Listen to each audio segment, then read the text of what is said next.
आज विधानसभा निवडणुकीच्या तोंडावर काही बोलावंसं वाटतं, किंबहुना मनातली साधी बरळच ओकून टाकावीशी वाटते. विकासासाठी निसर्ग ओकाबोका दिसे, तरी पण शहरात झोपडपट्टीच वसे. महाराष्ट्रात निवडणुकीसाठी शिवछत्रपतींच्या नावाचे राजकारण चालते. पटतंय तुम्हाला? महाराष्ट्राचे त्या आराध्य दैवत असणाऱ्या शिवछत्रपतींना काय वाटत असेल? चालून आलेल्या अफजल खानापेक्षा हे संकट मोठं वाटत नसेल त्यांना? त्या सामर्थ्यवंत, कीर्तिवंत, जाणत्या राजाच्या मनाला यातना होत नसतील? आज जर महाराज असते तर नव्हे, ते आहेत आपल्या मनात, आपल्या हृदयात आणि आपल्या विचारातही. या विचारांना जरा चालना देऊन बघा. आतून एकच आवाज येईल, हे सर्व काही चुकीचे वाटेल.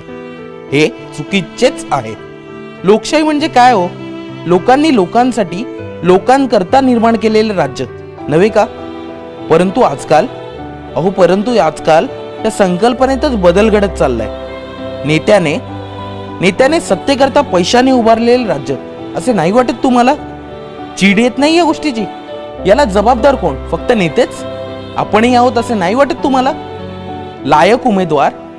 लायक उमेदवार मतांसाठी अडलाय, तर मतदार राजा मात्र सोफ्यात पडलाय. भ्रष्ट नेत्याला खुर्चीची आस, पण मतदाराला मात्र मतदानाची सुट्टीच खास. कधी थांबणार आहे सर्व? कोण थांबवणार? याला जबाबदार कोण?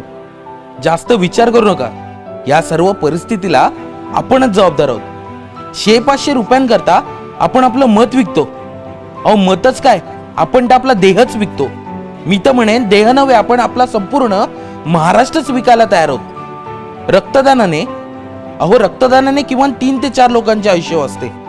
नेत्रदानाने आंधळ्याला दृष्टी येते. परंतु